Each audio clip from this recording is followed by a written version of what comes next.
महंगी बिजली, महंगा पानी, हर एक चीज़ महंगी और सबसे ज़्यादा पेट्रोलियम मसनूआत महंगी तरीन। तारीखी बुलंद तरीन सतह पर पेट्रोलियम मसनूआत की कीमतें हैं, ये कहते हैं आम शहरी। पब्लिक की आवाज़ ये कहती है कि हुकूमत की जानिब से महंगाई में बिल्कुल कमी नहीं लाएगी और बतौर ख़ास पेट्रोलियम मसनूआत की कीमतों में जो तारीखी इजाफा किया गया है, इससे आम आदमी बिल्कुल पिसकर रह गया है। हमारे साथ कुछ शहरी मौजूद है और उनसे बात करते हैं, जानने की कोशिश करते हैं कि किन मुश्किलात का सामना है। क्या पेट्रोलियम मसनूआत की कीमतें जो बढ़ाई गई हैं उनको कोई रिलीफ मिला है?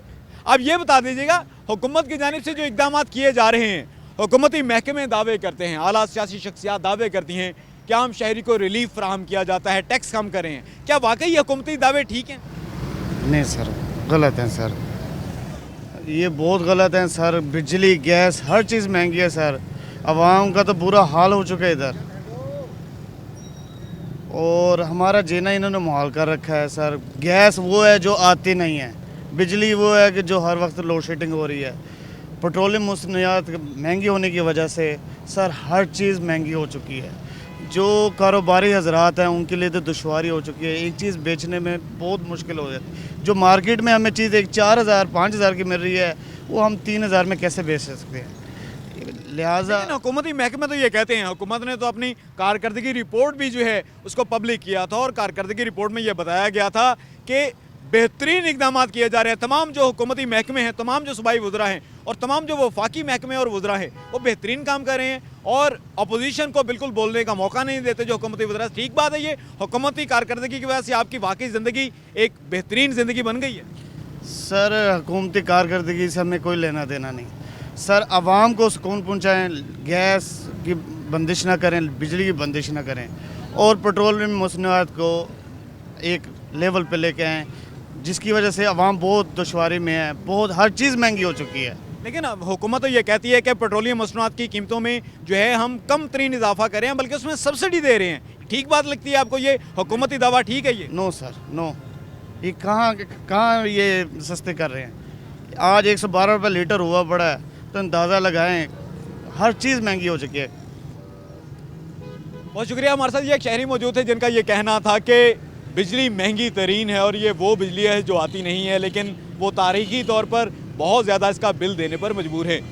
सुई गैस की लोड शेडिंग तारीखी अपने अरूज की बुलंदियों को छू रही है और इसके बावजूद वो सुई गैस इस्तेमाल करने का या ना इस्तेमाल करने का जो बिल देते हैं वो भी तारीखी ज़्यादा ही देते हैं, वो बहुत ज़्यादा रकम बिल के तौर पर देते हैं। हमारे साथ एक और शहरी मौजूद है, उनसे बात करते हैं और उनसे ये जानने की कोशिश करते हैं क्या वाकई जो उनकी ज़िंदगी है वो बदल कर रह गई। अब ये बता दीजिएगा, हुकूमती महकमे, हुकूमती शख्सियात ये कहती हैं कि बेहतरीन कारकर्दगी है हमारी, बेहतरीन रिलीफ फराहम कर रहे हैं, अपोजिशन को भी दीवार के साथ लगा दिया, इतना बेहतरीन रिलीफ फराहम कर रहे हैं। आपकी ज़िंदगी में कोई तब्दीली आई मौजूदा हुकूमत में? नहीं भाईजान, बहुत महंगाई है, गरीब बंदा बहुत परेशान है।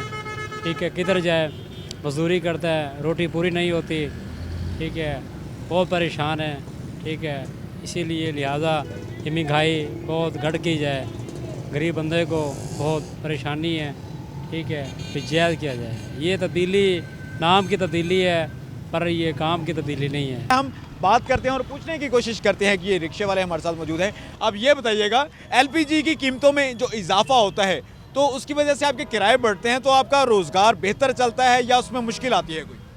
भैया अस्सलाम वालेकुम, मैं बात ये करना चाहता हूँ, आप जो बात कर रहे हैं अच्छी बात कर रहे हैं, ये आपको पूछना चाहिए हमसे। बात ये कि जितने हुक्मरान पाकिस्तान में आए हैं, इन्होंने कभी हमारे साथ अल्लाह का जिक्र किया है, कुरान का जिक्र किया है, अल्लाह के महबूब का जिक्र किया है, दीन, नमाज, रोज़े, हज, इस्लाम का जिक्र किया है? इन्होंने कभी नहीं किया। इन्होंने सिर्फ हमारे साथ महंगाई की है। एलपीजी की कीमतों में जो इजाफा होता है, क्या उससे आपके रोज़गार पे असर पड़ता है?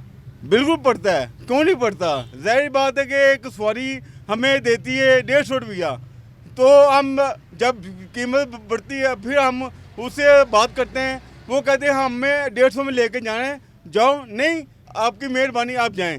बहुत शुक्रिया। ये हमारे साथ एक रिक्शा ड्राइवर मौजूद थे जिनका ये कहना था कि एलपीजी की कीमतों में इजाफे की वजह से वो अपने किराए बढ़ाने पर मजबूर हो जाते हैं और जब इस सिलसिले में वो मुख्तलिफ सवारियों से तकाजा करते हैं ज़्यादा किराए का तो लोग इनकार कर देते हैं, जबकि दूसरी तरफ वो अपनी ज़रूरियात ज़िंदगी पूरी करने के लिए जब मुख्तलिफ दुकानों का रुख करते हैं तो वहाँ पर महंगाई बहुत ज़्यादा बढ़ जाती है। हमारे साथ कुछ और शहरी मौजूद हैं, उनसे बात करते हैं। अब ये बता दीजिएगा, हुकूमत की जो महकमे हैं, हुकूमती शख्सियात की जानिब से बहुत दावा किया जाता है और ये कहा जाता है हुकूमत की जानिब से कि आम शहरियों के रिलीफ के लिए इकदाम करें, बेहतरीन कारकर्दगी है। मौजूदा हुकूमत की कारकर्दगी के बारे में क्या कहते हैं आप? क्या वाकई आपकी ज़िंदगी में बेहतरी हुई है? देखो जो कोई भी हुकूमत हो, ये पाकिस्तान की हुकूमत है, कोई भी आवे, लेकिन अवाम को इतना दलील नहीं करना चाहिए। ये तो लोग अवाम को भूल ही गए हैं कि हमारे मुल्क की अवाम जो है वो कि कैसे गुजारा करती होगी। जो गरीब तबका है, जिसका रोज़गार है, रोज़ का कमाने वाला, वो कैसे गुजारा करते हों, ये तो भूल गए हैं मेरे भाई। कोई भी हुकूमत हो, करते रहो, हिसाब करते रहो, एक दूसरे का हिसाब जो चलता रहता था, लेकिन अवाम को नहीं भूलना चाहिए। अवाम को तो ये लोग भूल गए हैं भाई, तो इसको ज़रा ख्याल करना चाहिए कि अवाम को भी याद रखे। अवाम की बढ़िया तो ख्वाहिशात है, अवाम ने चेंजिंग लेके आए हैं। आप क्या चेंजिंग है मेरे भाई? अवाम को तो भूल गए हैं ये लोग, ऐसे नहीं चलेगा। सॉरी। बहुत शुक्रिया। ये हमारे साथ एक शहरी मौजूद है जिनका ये कहना था कि महंगाई में इजाफा हुआ, अशियाए ज़रूरिया की कीमतों में इजाफा हुआ और हुकूमती तरजीहात में शायद शामिल नहीं है कि आम शहरी को रिलीफ दिया जाए। एक और हमारे साथ शहरी मौजूद है, उनसे बात करते हैं। आप ये बता दीजिएगा, हुकूमती महकमे क्या आम शहरी की ज़िंदगी को बदलने में कामयाब हो सकें? नहीं सर, कोई चीज़ नहीं बदली है। ये नवाज शरीफ तो छोड़ दें, हमें देखें, गरीबों को देखें, ये तो देख नहीं रहे। ये बड़े बड़े दावे किए इन्होंने पहले तो, अब तो कोई दावा नहीं है इनका सामने आ रहा। क्या करें यार, गरीब आदमी मरे, ये तो चाहते हैं मर जाए गरीब आदमी। नहीं तो आप ये कहना चाहते हैं कि हुकूमत का जो सारा रुझान है, हुकूमत की सारी तवज्जो सिर्फ अपोजिशन पर है, आवाम को रिलीफ फराहम करने पर तवज्जो नहीं है? नहीं है सर, उनको ही देख रहे हैं बस, ये उनके पीछे पड़े हुए हैं। हमें तो देखें, जो हम गरीब आदमी मर रहे हैं, तेल हर चीज़ बढ़ रही है, महंगाई इतनी बढ़ गई है तो बेइंतहा बढ़ गई है। क्या करेगा गरीब आदमी? मेहरबानी आपकी। क्या करेगा गरीब आदमी? यह है ज़ुबान खल्क, यह है पब्लिक की आवाज़, ये वो आवाज़ है जो कि आम शहरी कहता है। हमारे साथ कुछ और शहरी मौजूद हैं, उनसे बात करते हैं। अब ये बताइएगा कि अपोजिशन ने अगर करप्शन की, हुकूमती महकमे तो उसके खिलाफ कार्रवाई में मसरूफ़ हैं और उनको सजाएं भी होंगी, तो हुकूमत की तरजीहात क्या होनी चाहिए? या क्या सिर्फ अपोजिशन के खिलाफ कार्रवाइयाँ या आम आदमी को रिलीफ देना? आम आदमी को रिलीफ देने के दावे तो हुकूमत करती है, क्या ये ठीक बात है? नहीं, दावे तो किए, दिया कुछ भी नहीं। हुकूमत ने अपना पकड़ने के काम किए है। ये बड़ों को पकड़ो, अभी मकान डाल ले, रोको गई 12-12 हज़ार रुपये की ये ही वादा, वो भी नहीं मिला। ये हमारे साथ एक शहरी मौजूद है जिनका ये कहना था कि हुकूमती तरजीहात में अगर अपोजिशन के ख़िलाफ़ तमाम तर कार्रवाइयाँ करना और इनकी जानिब से ये वाज़ेह तौर पर कहा गया है कि जो करप्शन में मुलव्वस हैं उनके खिलाफ कार्रवाई तो होनी चाहिए, लेकिन हुकूमत को अपनी तरजीहात में आम शहरी को रिलीफ फराहम करना भी होना चाहिए और आम शहरी को रिलीफ फराहम करना हुकूमती ज़िम्मेदारी है। बढ़ती हुई जो महंगाई है और बतौर ख़ास पेट्रोलियम मसनूआत की जो कीमतों में इजाफा किया गया, उसकी वजह से हर एक जो स्कूल ऑफ थॉट होता है, ज़िंदगी से ताल्लुक़ रखने वाला हर एक महकमा ज़िंदगी का पहिया बराह रास्त मुतासर होता है पेट्रोलियम मसनूआत की कीमतों में इजाफे में, LPG की कीमतों में इजाफे के, और उसके ऊपर जो जब बिजली की कीमतों में इजाफा कर दिया जाता है, सुई गैस की कीमतों में इजाफा कर दिया जाता है, तो आम शहरी बहुत मुश्किल में है।